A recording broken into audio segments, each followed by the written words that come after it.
Hello everyone, I'm Charlotte and this is Chatting in Cars, a podcast where I talk about absolute shit which you don't have to listen to and you can turn off at any time.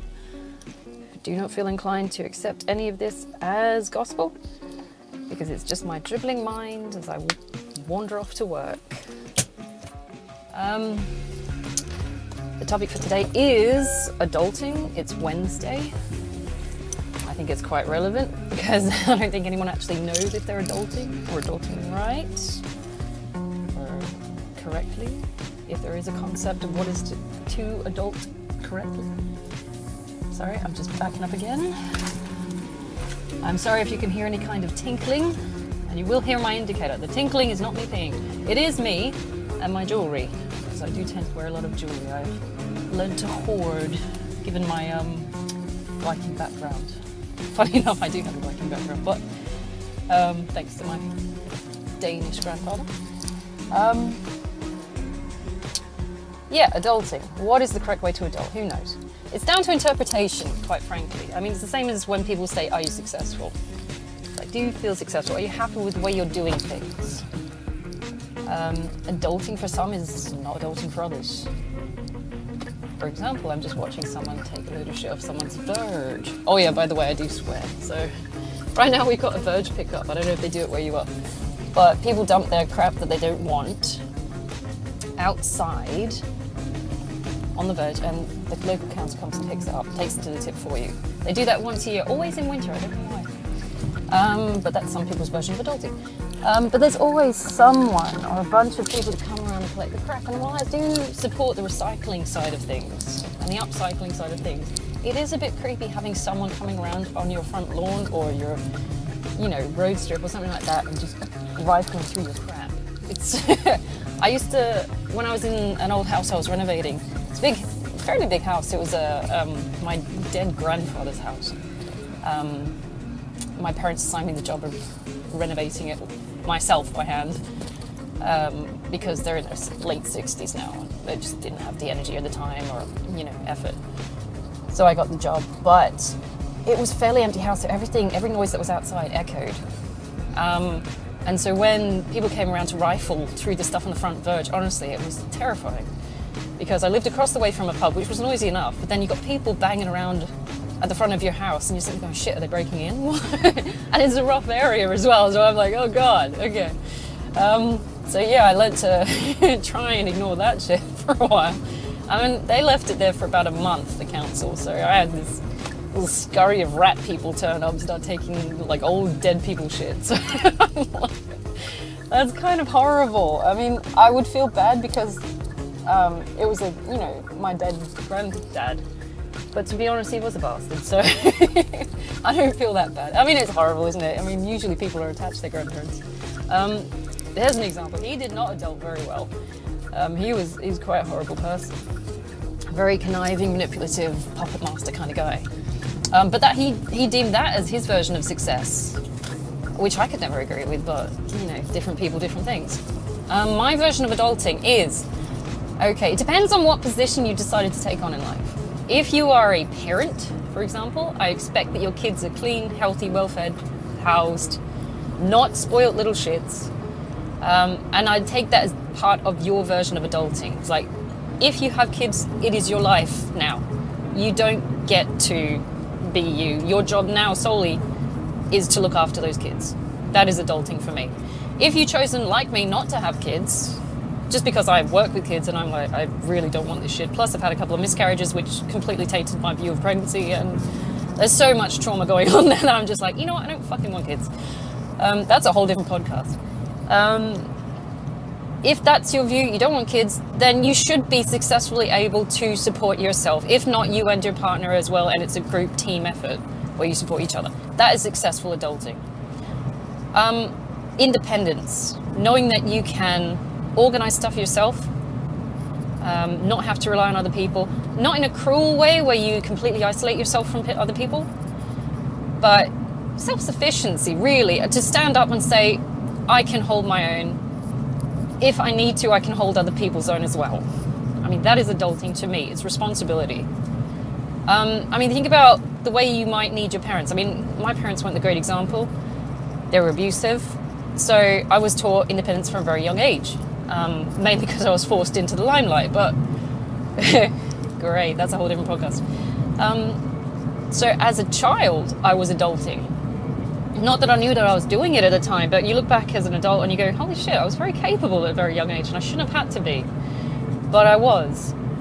I mean, and a curse at the time, but a blessing now, because now I look at other people and I'm going, why are you not just doing that anyway? I mean, you sit there and think, my ex-boyfriend had trouble keeping up with things like doing his washing, and he's 40, and cleaning his house. And he never cooked, or if he did, it was very weird stuff, and you're like, right, this doesn't seem to be adulting. You don't seem very capable at surviving on your own. And this kind of thing I was learning as a kid, so it seemed odd. So he's not very good at adulting, but his version of adulting might be different to mine, obviously. Some people have completely surpassed my version of adulting and are like doing all kinds of crazy, complicated things with their lives that I just have no concept of what they're doing because I don't see it. I mean, think about all these like high-tech CEOs and shit like that. I mean, everybody goes to that example, but what are they doing as a job that they just deem normal that I would find out of reach as an adult? So adulting is basically being responsible as far as I can see and being able to handle your own shit. I mean, none of us have complete control over our own shit, to be honest. There's always other factors that will impact on it. For example, I talked about the podcast yesterday when I went into poverty as a child. Well, I was pretty much raised in poverty for the whole of my childhood.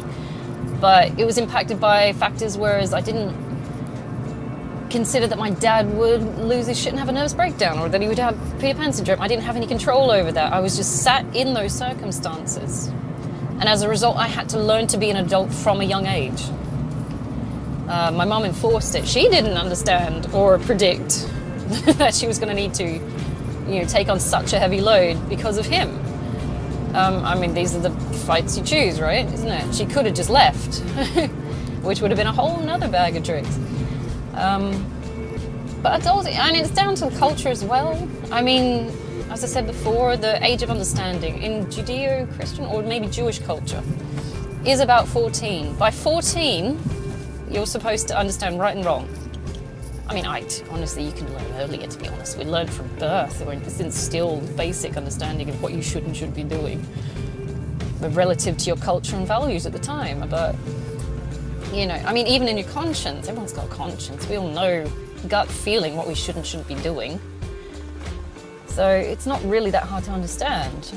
I mean, and these things tend to lean towards our version of what adulting should be. It's like to be able to participate in a society to a standard where, you're not going to get in trouble, or you're not going to be deemed socially unacceptable.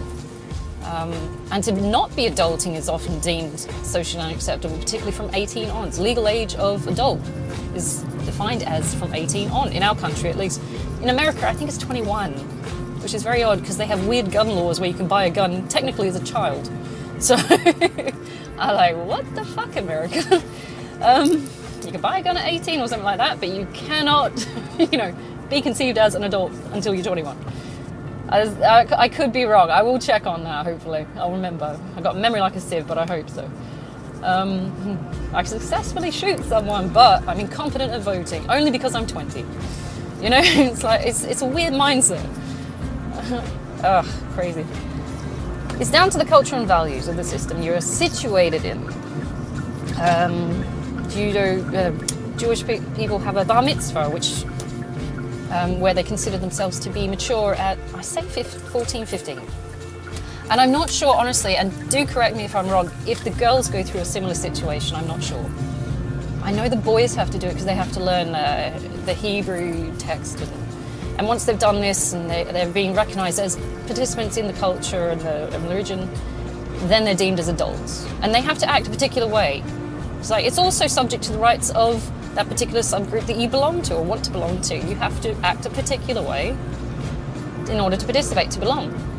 So they're expected to take on extra responsibilities, religious responsibilities. They'll be able to contribute to discussions, things like that. And it's similar to, and there's many things that's similar to in cultural groups, it seems. But and I said at the start of this podcast, Viking culture, I don't know if anyone's seen the series Viking. It's somewhat accurate, very, very Hollywoodized. If you looked at historically, I mean, first of all, women had a greater part in the culture than they're letting on, because it was a matriarchy, particularly in the Irish Vikings. I don't know about the Danes and all that, whether they had the men. I mean, the men were considered, in my version of the Irish culture, the men were considered more defenders, but the women held the home. And if you want to survive and if you want to eat, the women are going to take power. We were your mothers. We are going to raise your children. We will be feeding and looking after you. We have the higher position, basically.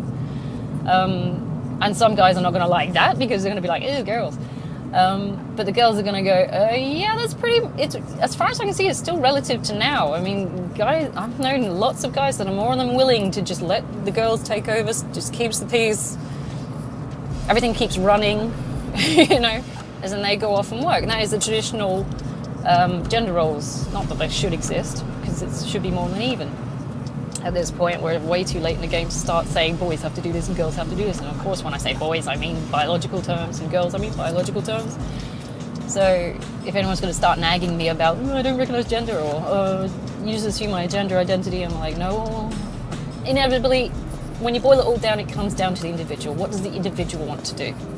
It doesn't matter what you were assigned socially, because everything in society is an abstract concept and down to interpretation. Hence the reason we have social constructivism. It's like everybody's got their own version of events. History is written by the victors. There's no right or wrong, unless of course you're harming someone. And then again, that's down to interpretation. It's like, somebody just insulted me. Ooh, you hurt my feelings, you harmed me. It's like, did I? Have you lost a leg because of this? Are you going to die because of this? And if you are going to die, is it because it's something that you've thought up in your head, a jail of your own mind? I don't know. So we're going to really have to boil down and deconstruct all that crap. In essence, it is down to the individual. As an adult, as an individual, you need to understand what you think or value as adulting. It's like, what do you need out of life? What are you willing to give? That should be the main thing. It's like, what are you willing to give in life? I think you should be sharing. As a parent, you share your knowledge. Hopefully, you share your resources. My parents were a bit useless in that regard, but yeah. I had a series of anti-role models what adulting was.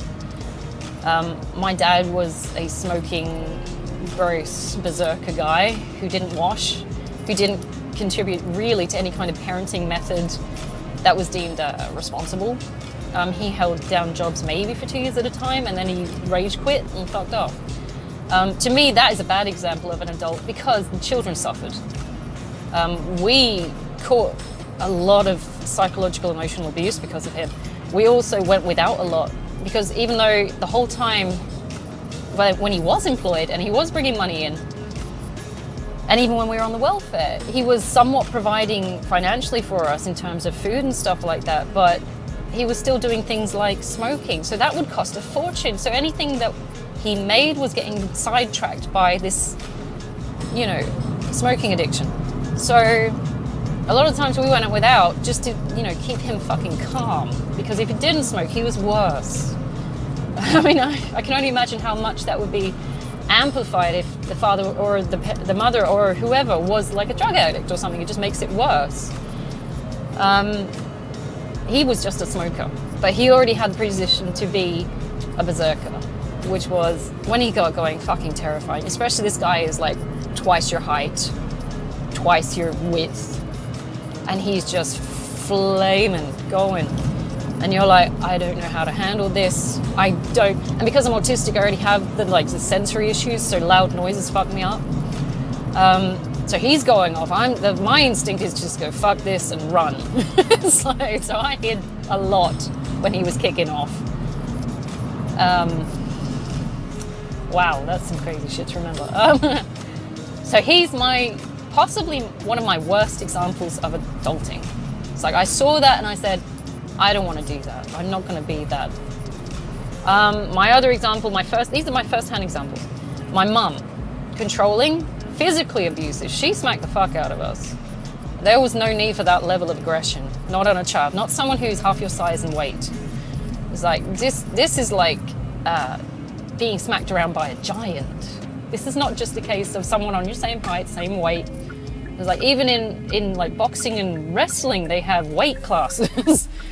Can you imagine like a proper WWE wrestler taking on this tiny little guy, and then, you're supposed to just take the beating and be like, it's okay, I'm fine. I'm definitely not terrified of this. And as a child, you got no concept of resilience, really, because you're just like, I'm just fresh to this world. I don't know, I'm supposed to be running away right now, but I want to. So as a result, I have no flight mechanism. I don't run, I freeze. I do freeze. And that's part of a conditioning response from my parents. My mum would hunt you down if you ran. She'd come after you. So I just learned not to run. You just stood there and you took it, and God help it if you made eye contact. You don't make a noise. You take the beating. You might cry. If you cry, she's going to hit you some more, but sometimes it slips out, and you find a way to cope with that after she's stopped. My mum did not like weakness. She was a very odd parent, I have to say. My dad was physically present, but he was not there unless he was going berserker. So yeah, God forbid you should bring up anything like religion or politics to talk about, because he would go the fuck off. This is why I have trouble expressing anything to do with my belief systems now. It's like, for a long time, I just would not talk about religion or politics. I would not. Anyone bring it up, even in just general polite discussion, something like that, just to get some ideas. I'm just not. I don't want to talk about that right now. I have since learned to stand up for my beliefs. My ex-boyfriend is proof of that. He is a bigot. He still is a bigot, I expect, even when I left him. He's an atheist, but he didn't believe that anyone could have anything but atheism going. I was like, it didn't matter if you were Muslim, Catholic, or in my case, a spiritualist. I'm a divinist, to be honest. I believe in the divine. It encompasses a whole bunch of aspects which are open to discussion on a very, very open way, It's like, we're not saying anyone is wrong, we're not saying anyone's right, we're just talking. That's all it is. It's like, if you want to take these aspects of that particular religion, that's cool. It's very inclusive, just let it go. If you don't believe it, don't believe it, you don't have to. That's what I see divinism, and that's this podcast in itself. I will discuss that. But he would sit there and he'd bring it up and he'd mock it. Now, I know that's a bad example of adulting because it's very bigoted and he's a shithead for it. It's like, you can't just drag someone down because they don't accept what you believe. And several times during, arguments we had, I said, right, that's fine. You can, and the final argument, to be honest, because this one really broke the straw, broke the back. I said, look, you have no right to tell me what to believe. You can't do that. You're not forcing me to believe something just because you don't believe it. That is your business. If you want to believe what you want to believe, that's fine. You go over there, you do your own thing, and you cannot force someone to take on your ideas. You can't force them. There's a basic human right. I mean, even in the Geneva Convention, you've got your own right to beliefs. So what he was doing by being such a bigoted asshole was telling me I wasn't allowed to have that right, and I just lost my shit. It's like, and I kept seeing flashbacks of my dad, and he would go berserker over religion because my mum was Jehovah's Witness at one point, and she still is. But my dad is like a strict atheist, and he would just lose his fucking mind. And of course, it's got this ripple effect where the parents who are meant to be conceived as adults are abusive, and you just can't figure out what you're supposed to be because they're doing these horrible things. So as long as you accept that you've got a series of negative role models, I mean, if you've ever got a horrible feeling from an adult, that's probably because they are a negative role model. That is an example of what not to do as an adult. And of course, that's subject to your own interpretations. I'm not saying that you will get exposed to adults that are constantly just so overtly bad for you that you will say, okay, this is a clear-cut case of, no, I don't want to be this. There might be more subtle versions that turn up. You go, well, that guy's a bit of a dick, so I'm not going to be like that. And you've got to take that with a grain of salt. You've got to pick and choose which ones you agree with and which ones you don't, and that's up to you. That's the individual things. You could say, I loved my granddad Fred, the Viking one, the Danish one. He was, I think, second generation English or something like that. Mild-mannered, looked like Fred Astaire. So classy, I love that man. Still love that man because he's awesome. He's one of my benchmarks for masculinity. It's like, he never dominated, he was never nasty. He never felt compelled to control, he was always warm, kind, friendly. That is a role model that I love as a man, which my brother has taken up. He had a choice of choosing Dad, my granddad Bob, or my granddad Fred to emulate. Plus he had friends. And he could pick and choose who he wanted to be, and was it helpful or not. The way he turned out, and I'm trying not to cry now, was so good. Given what he was subject to, and what he was given as a choice to replicate. Like, he could have turned out so bad as an adult, given what he was surrounded by. But having been on the receiving end of my dad, having witnessed to the manipulation and controlling aspects of my granddad Bob, and then seeing what Fred did for us. He went like Fred. He went warm, caring, patient. He's still got a temper like a bear. I know that temper. I've got the same temper. But, you know, it takes a lot to make him go.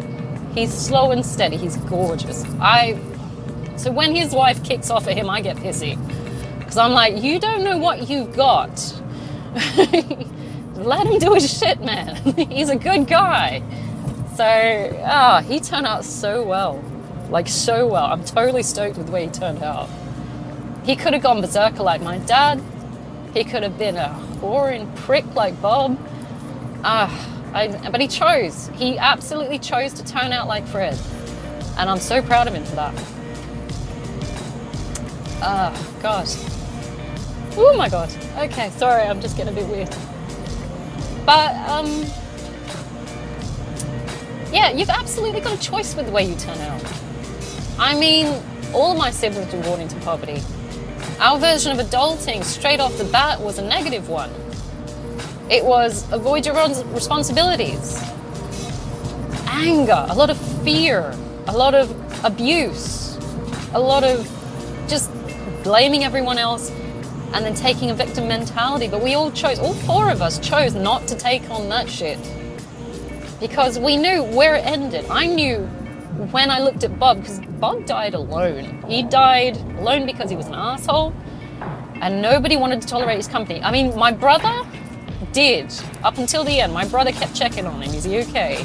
Has he got what he needs? Because he's that kind of guy. That's why I love my brother.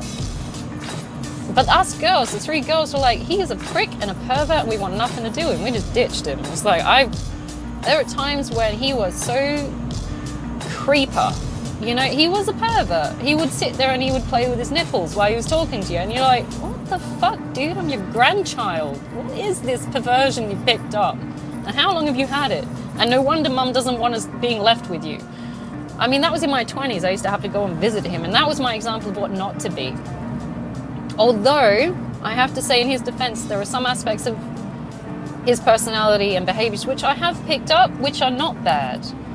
Like, he was always careful with money. I'm sitting there going, okay, I can't stand the rest of you because you're fucking disgusting as a human being, but you got some handy tricks and ways to make money. I like that. It's like, okay. So in that respect, I can tolerate these aspects. I will adopt these aspects because they're useful. But what I do with the money, instead of controlling people and lording it over them and using it as a means to get them to do what I want, which is what he did because he was nasty with his money. He never had a lot, but what he did have, he used to control my parents. Like, they would borrow money off him because they were, you know, useless at making it, this weird codependency thing. But then he would be an absolute prick about paying it back and what favors they could do for him and stuff like that. So instead of doing that, I said, right, okay, whatever money I can, I'm going to get to help people. It's like, if I can, I will. I mean, and that comes from my granddad Fred's, my grandma's side of the family. It's like, they never had anything, but what they had, they gave. It's like I always shared. I mean, that's them growing up in the East End. Irish grandma, Catholic, Protestant, Danish heritage granddad. It's like, I don't know whose side it came from, but this willingness to share and to make shit spread and to barter and to look after each other. I don't know if it came from living in poverty, but it's a trait I wanted to pass on. The nastiness that Bob had with his hoarding and his vicious use of manipulation through money, I didn't want. So what do? I'm like, if I've got anything spare, I'll pass it on. Sometimes I'll buy in bulk so I can share it out. You know, there's so many better things you can do. And they say the money is the root of all evil, but it's not. It's the way you use it. I mean, if you're doing the right thing with it in mind, it's not evil. It's a blessing. In that way, blessings can become curses and curses can become blessings. As long as you're being good with it, you're being nice with it, it's not a fucking curse. So that aspect of adulting, I wanted to pass on. I'm more than willing to discuss with people. I'm showing them how to help other people using money. Stuff like that. I'm more than willing. It's like, if you're in a financial bind, I've been there and I want to help. I mean, there is, of course, the aspect where people just like, I don't want your advice. And I'm like, okay, don't take it. You don't have to take it. It's like, no one's making you. And some people might see it as an insult. Someone suggesting that they do something that they don't want to do. Or it's very strange. Some people just don't want help even when it's free and there's no strings, you know. It's like, I just suggest maybe you might want to do this. I don't want to. Fine. Okay, bye. I'll see you on the flip side. So I've had a series of negative role models. But the good news is that you can look at what they're doing, the impact they have, and you can absolutely turn around and say, I'm not doing that. I don't have to do that. No one's going to make me do that. I mean, look at it logically. What could they possibly do to force you to act like them? I mean, if you know how it made you feel and it made you feel horrible, don't do it. Obviously, you're not going to want to pass that crap on. I will never be able to hit a child. I know that much because as angry as I get and as rage-filled as I get, what disrespect these kids showing me, like yesterday, I could have stayed up, bricked the little pricks, but but I know I could never do it. I would feel so shit and doing it because I know what it was like to be on the receiving end of that level of intimidation and the physical violence and the physical pain associated with it. And besides that, it's not my kid. It's like I shouldn't have to correct someone else's behavior because that's your issue. I didn't have your kids. Sort your own fucking kids out.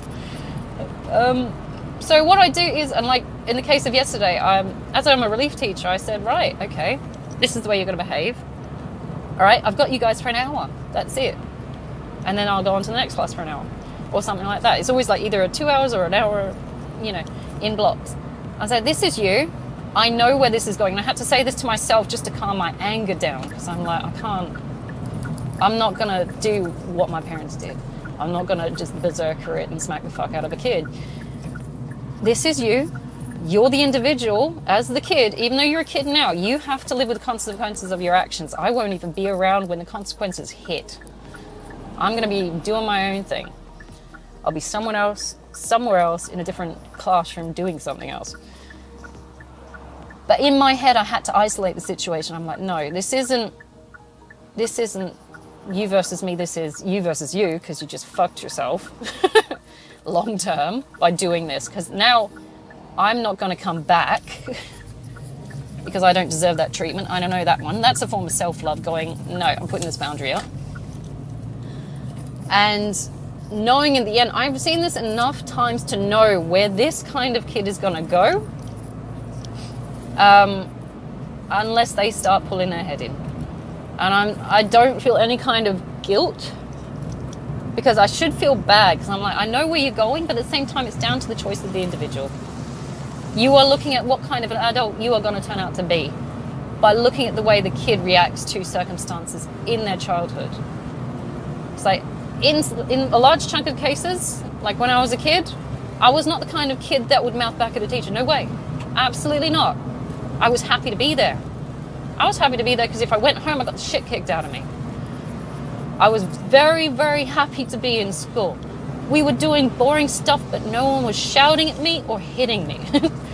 And I could get bread crusts. Someone's crust on their sandwich. Yes, have you been listening to my podcast? Yeah, it was. I mean, it wasn't great because it was still low SES schools, but it was heaven compared to what I had at home. And I'm like, I love these teachers. They're awesome. I'm like, and they always want to support you, and there was always like little merit certificates and shit like that. So you always felt like you were getting something. There was incentive to be there. And it's probably one of the reasons I became a teacher. Because I absolutely know in high school, my science teacher, Mrs. Clark, if you're out there, Mrs. Clark, I don't know. She was my science teacher. She was a legend. She was awesome. And I'm sitting there going, if I get no other job, teaching is a good job. I think otherwise now because I've actually lived the reality of teaching. But her presenting as a role model or as an adult as something to follow was amazing. She was always warm. She was always efficient. She got on with the job. No problems, no arguments, and she adapted. And these are all what I view as good versions of adulting. It's like the adaptability to, fix the circumstances or to change or to make your own reality. I mean, there's Nietzsche in itself right there. It's like we are the creators of our own reality. I don't know if that was Nietzsche, actually. I might look into that. I think it was Nietzsche that talked about the Übermensch, which is the Superman, but that's, again, some part of making your own reality. I wouldn't say it's linked towards genetics. What am I thinking? Genetics. Eugenics. I think someone took that idea and went haywire with it. I think it was the Nazis, actually. Don't do that. As I said before, we need to splice genes for strength in species. No amount of isolating is going to help that. I mean, you take your risks when you're splicing genes and stuff like that, but, by splicing, I mean mixing genes and ethnicities and things like that. You take your risks, but ultimately the hope is that it will come out with a stronger strain. Anyway, that's a whole different discussion. But we are the creators of our own reality. We are creating an identity, and that's another podcast in itself, identity, where we can be what we want to be. And when I say that, I don't mean, we can all be astronauts. It's unrealistic. Some of us have got brains, some of us don't. I didn't. I don't mind. I'm chill. I have no inclination to sit out in space and freeze my ass off. It's a very confined space, and I don't like that tightness. But that's what she said. No. But, you don't have to turn out like your parents. Or if you liked your parents and you got along with your parents, fabulous. Turn out like them. It's your choice as an individual. You don't have to be like them. No one's making you be it. If someone tells you that it's normal to be an abusive asshole that beats their children, fuck them off. I mean, seriously, it's a horrible way to exist, because not only are you taking out your rage on something you're supposed to love and care for, you are showing that you got no self-control. You've got no self-respect because you're willing to make yourself be the asshole. You got to show some self-respect. And you're allowing yourself to do it. So time to start pulling back on that. Don't ever let anyone tell you that you have to be a particular way unless you agree with it. You have to live with the consequences of this. I have to live with the consequences that I'm about to walk into a room full of 30 screaming, nearly teenagers, and try not to kill them. That's different. I chose that end. I chose it for the money. At this point, at the start, I chose it because I wanted to have some kind of a nurturing impact on the future generations in the area. And I've seen that with some of the first kids I taught coming back, bringing their kids. They're like, oh my God, this isn't it? Yeah, I almost said my name then. Ha, nearly got me.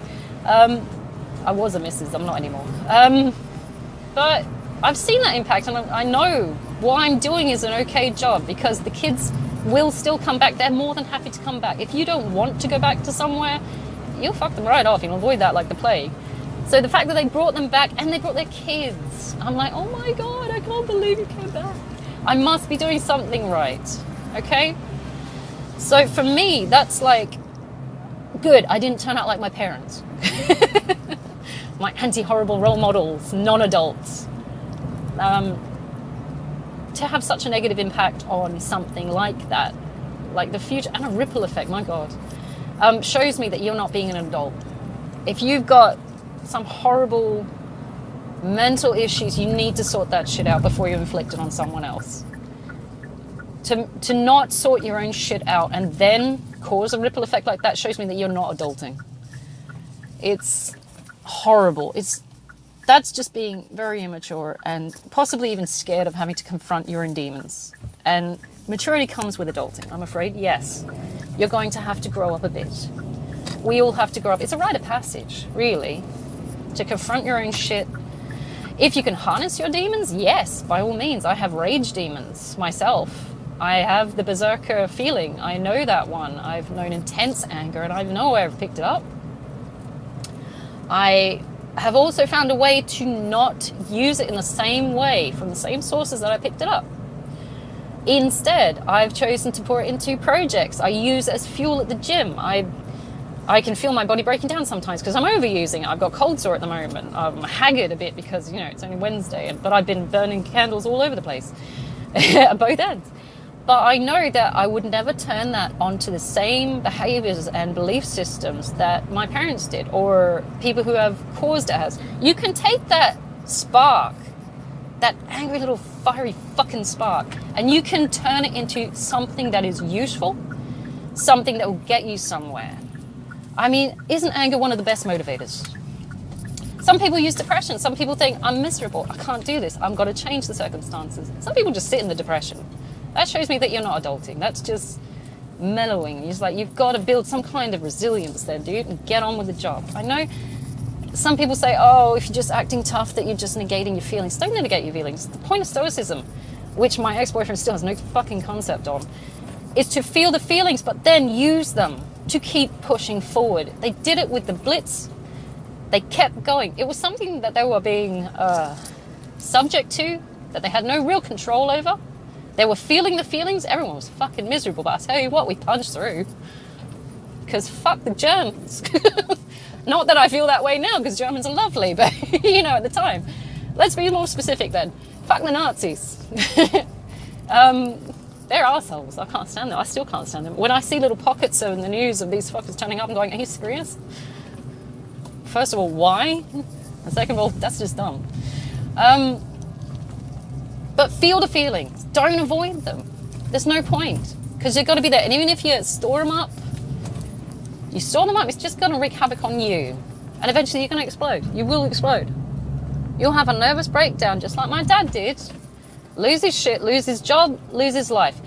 His life went down the fucking toilet when he hit 40 because he kept doing dumb shit and internalizing it, unless he was going berserker, and then he took it out on us. So about 35 he started kicking off with his berserker mode, and that shaped my whole childhood, because I'm like, I don't want to live like this. I don't want to be like this. This is not someone I can look up to. This is not someone I can respect. So anti-role models, completely invaluable in telling you what you don't want to do, or showing you ways in which adulting can be done wrong. It's nice to have the contrast. It's not nice to be subject to them, but at the same time, sometimes you need the contrast. Not everything is all rainbow and fairies and nice things.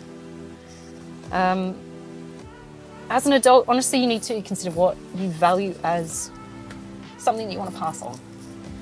Because it will be those around you that feel the ripple effect of your behaviors and actions as an adult. And as an adult, you are like the guiding light, really. You're the one that's meant to be setting the pace, telling people, or showing people, don't tell people because they don't want to know, show them what you're about.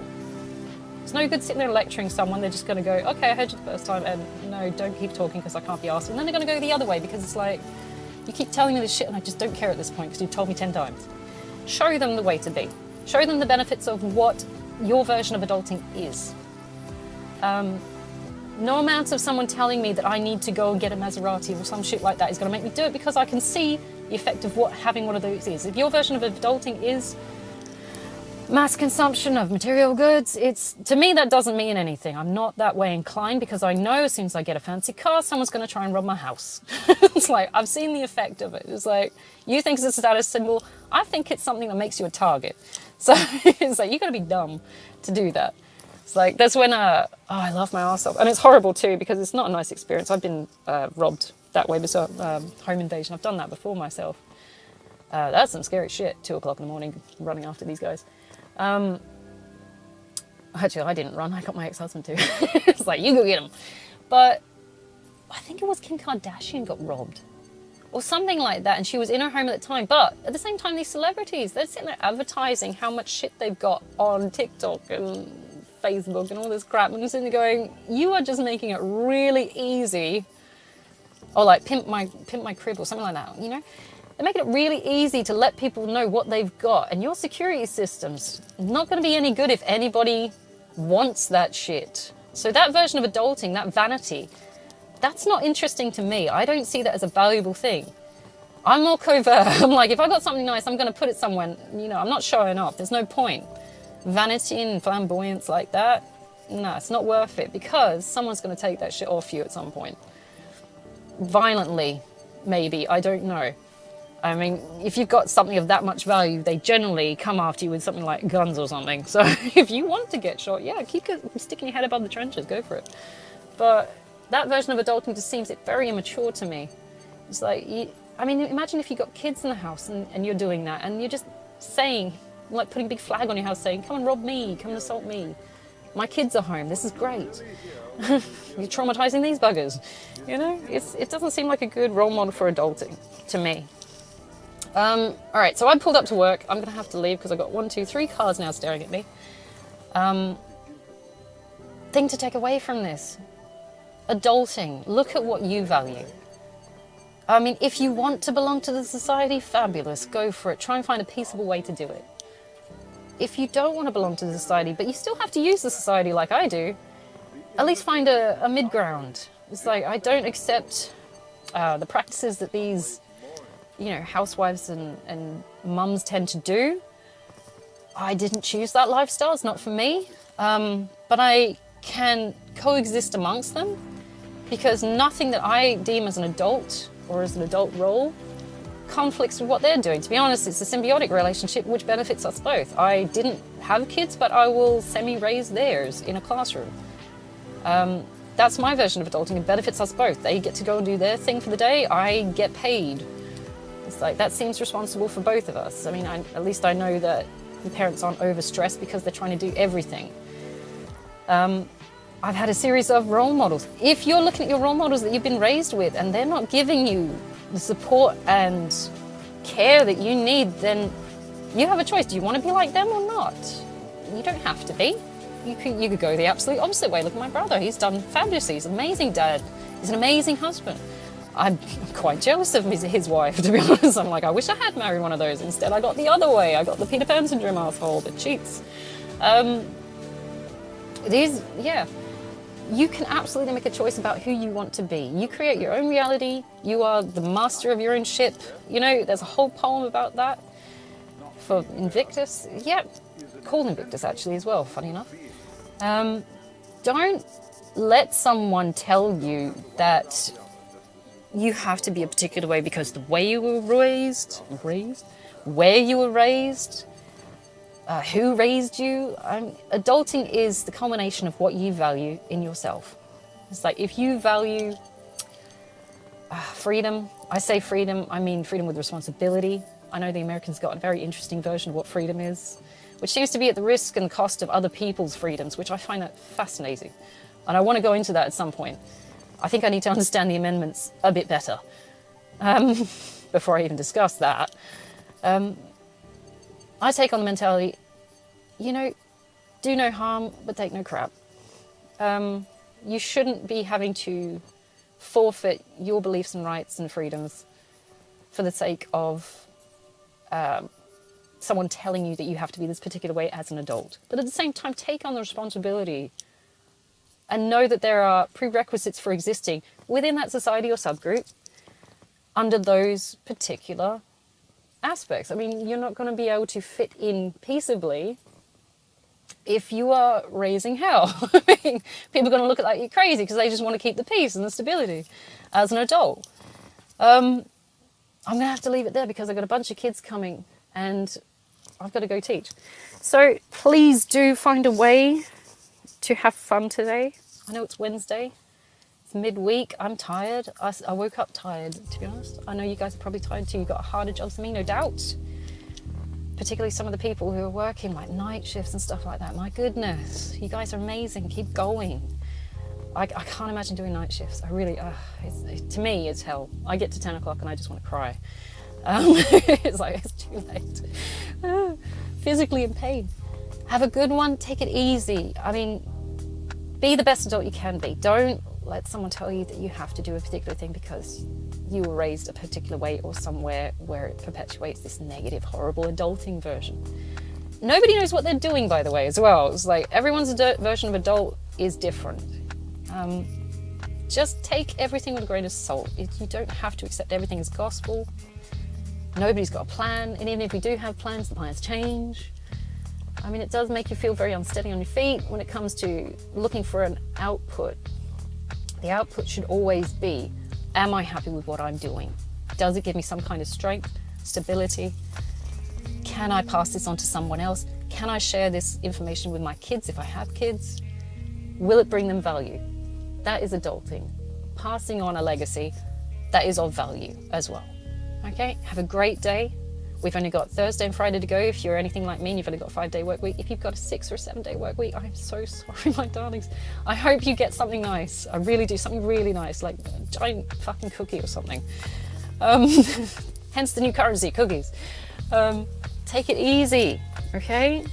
You are incredibly valuable to everyone, as an adult, as any version of adult you choose to be. Just take it easy, all right? Have a good one. I will see you tomorrow.